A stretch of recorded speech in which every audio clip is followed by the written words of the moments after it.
Boris s'est conformé aux demandes de Macron et a délivré plus de permis de pêche. Une fois de plus, Boris avec sa grande séquence jaune a fait de l'Angleterre la risée.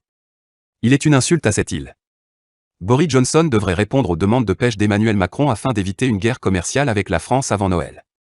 Le Royaume-Uni en a complètement marre de Boris, le traître à abattre au plus vite, emmenant Patel avec lui. Le secrétaire à l'environnement, George Eustice, envisage de livrer mercredi un rameau d'olivier à Virginie Justin-Quevillus, le commissaire européen à la pêche, en délivrant des permis pour des bateaux alternatifs. La percée intervient quelques jours seulement avant l'échéance du 10 décembre à Paris. Le Premier ministre Johnson a renoncé à la pêche pour éviter une guerre commerciale et des enquêtes sur la navigation à l'approche de Noël.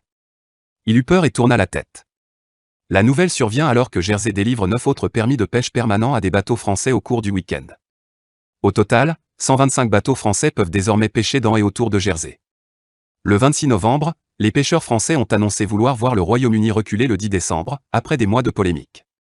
Un pêcheur près de Boulogne, Jean-Michel Fournier, a déclaré « Si nous n'arrivons nulle part, croyez-moi, les Britanniques n'auront pas un Noël magique. On va gâcher la fête. » Vendredi, plusieurs bateaux de pêche ont manœuvré à l'intérieur du port de Calais pour maintenir 2 ferries au principal point d'entrée des marchandises britanniques en Europe.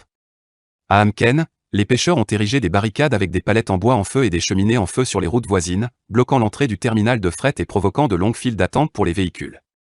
Gérard Romiti, président de la puissante Commission nationale des pêches de France, a déclaré « Il s'agit de démontrer comment les pêcheurs professionnels se mobilisent pour répondre aux attitudes provocatrices, méprisantes et insultantes. L'humiliation de la Grande-Bretagne à leur égard. Il semble que les actions de la France aient effrayé le Royaume-Uni.